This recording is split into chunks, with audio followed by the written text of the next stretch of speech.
चिंद्रवली गावात बांधण्यात आलेल्या वळण बंधाऱ्यात पाणी साठत नसल्यानं ग्रामस्थ चिंतेत। गावाला मुबलक पाणी मिळावं यासाठी रत्नागिरीतील चिंद्रवली गावात वर्षभरापूर्वी सतीचा पर्या या ठिकाणी वळण बंधारा बांधण्यात आला। मात्र या बंधाऱ्यात पाणीच साचत नसल्यानं गावाला भीषण पाणी टंचाई उद्भवणार आहे।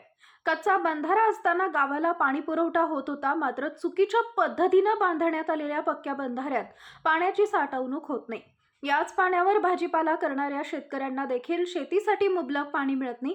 त्यामुळे बंधाऱ्यासाठी खर्चित झालेले शासनाचे 44 लाख रुपये पाण्यात गेलेत, अशी प्रतिक्रिया चिंद्रवली येथील ग्रामस्थांनी दिली आहे। माझं नाव सतीश गोविंद मुळे, राहणार चिंद्रवली। सतीचा पर्याय येथे वळण बंधारा आम्ही मागितला होता। त्याप्रमाणे हा वळण बंधारा 2024 साली बांधला गेला। आज वर्षसुद्धा व्हायचं आहे। त्या बंधारा पूर्ण झाला हे पण आम्हाला सांगितलं गेलं नाही आहे। त्याला प्लेट नाही आहे। आज पाण्याचा थेंब सुद्धा आज साचत नाही आहे। खाली शेती आहे, 5-7 विहिरी आहेत। त्या विहिरीचा पूर्वी बंधारा आम्ही कच्चा बंधारा बांधत होतो तेव्हा पूर्ण भरून राहायच्या विहिरी, आज त्या विहिरी तळ गाठायला लागले आहेत। शाळेला पाणी मिळत नाही। त्यामुळे या बांधलेल्या 1 वर्षाच्या धरणाची पूर्ण वाट लागलेली आहे आणि त्यामुळे आज पुढं येणाऱ्या मे महिन्यापर्यंत आम्हाला भीषण पाणी टंचाईला तोंड द्यायला लागणार आहे। तेव्हा शासनाने या बांधलेल्या बंधाऱ्याचा विचार करावा आणि आम्हाला पाण्याची तरतूद करावी।